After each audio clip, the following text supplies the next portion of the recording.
Today it gives me great pleasure to introduce Anne Townsend from the Arthritis Research Centre of Canada. Welcome, Anne, thank you for coming today. Now, you've undertaken very interesting work entitled Using the Internet and Help Seeking as Illness Develops in Early Rheumatoid Arthritis, which is a very important topic. And perhaps you can give me some background as to why you undertook this research. Well, first of all, it's funded by the Canadian Arthritis Network, so I should say that. And I should also say thank you for giving me the opportunity to talk about this research.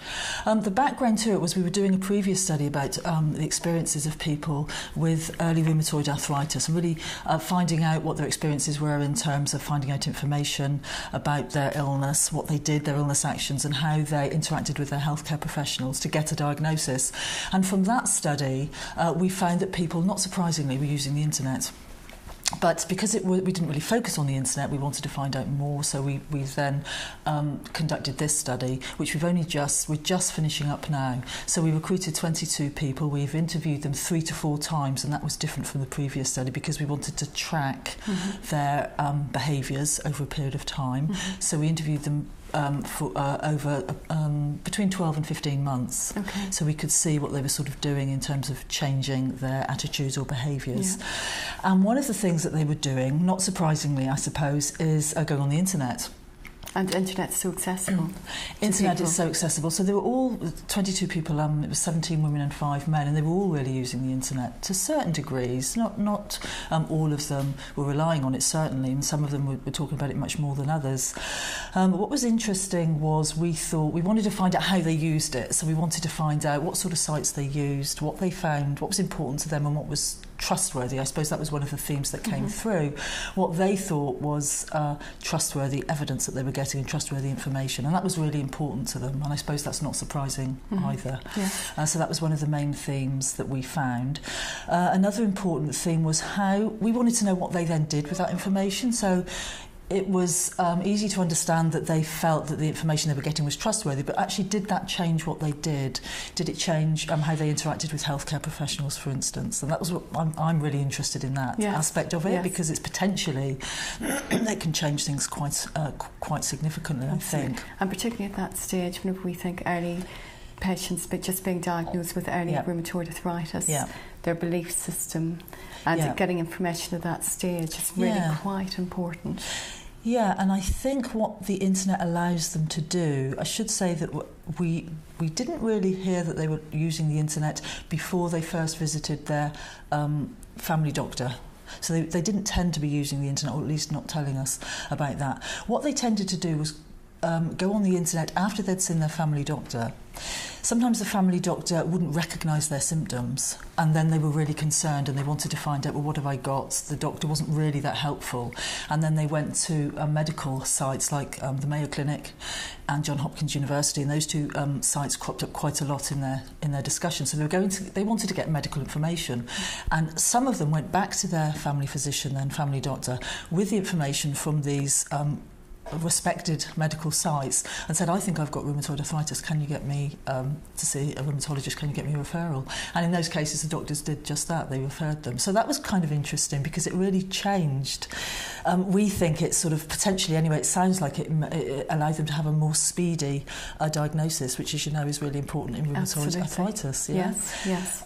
So that was one thing that I thought was really important. The second thing they did in that period of time too, so some of them went to their family doctors and they did get a referral, but the referral might not have been for a month or 2 or even longer in some cases. So of course then they would be on the internet again looking at these medical sites and recognising and finding out that they needed to see a rheumatologist and get on the medication within a certain window of time to get maximum benefit.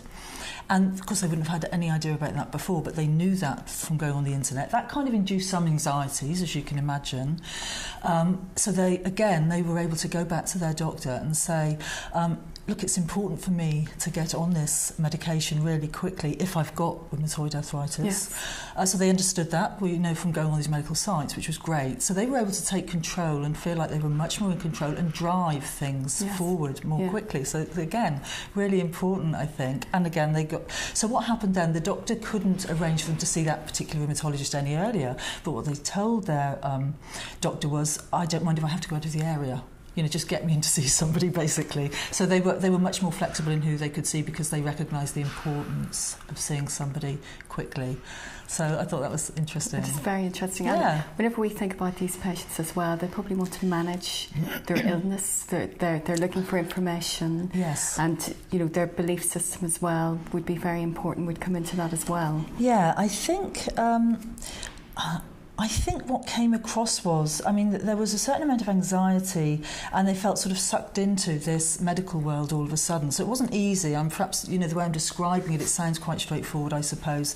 But they were quite anxious. It was new to them. There was a lot of information there. And I think the good thing about the internet, they might well have been told things from their rheumatologist after the diagnosis and from their family physician, but they might have forgotten it, or it might have been too much to take on board, or they perhaps weren't ready for it. But they were able to go on the internet in their own time and maybe revisit sites and so on. So I think the information that they were getting, because they were sort of more in control of it, was more meaningful to them, perhaps. That's another possibility anyway.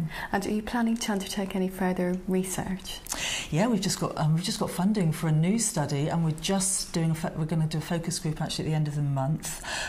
So it's to do with, not surprisingly, internet patients using the internet, patients with a diagnosis of arthritis, a type of inflammatory arthritis, and another condition, which is quite common. And we thought that'd be interesting to see if people have more than one condition, how they manage going on the internet. But we're also interviewing, so we're doing some focus groups with some patients, and they don't have to have been newly diagnosed this time. And we're going to do some face-to-face interviews. But we're also interviewing, or hoping to interview, healthcare providers too, which we think is really important to do that. And focus groups with them too. So we're going to start off with focus groups. So we want to recruit them by saying, do you want to come and discuss with other healthcare providers how they're managing the internet and patients and what they're thinking of how patients use the internet. So I think that'll be exciting. It is. It's going to be great. Well, I'm very much looking forward to reading all about it and hearing about your research. And thank you very much for coming to speak with me today. Okay, thanks. It's been a real pleasure. Thanks a lot. Thank you. Okay.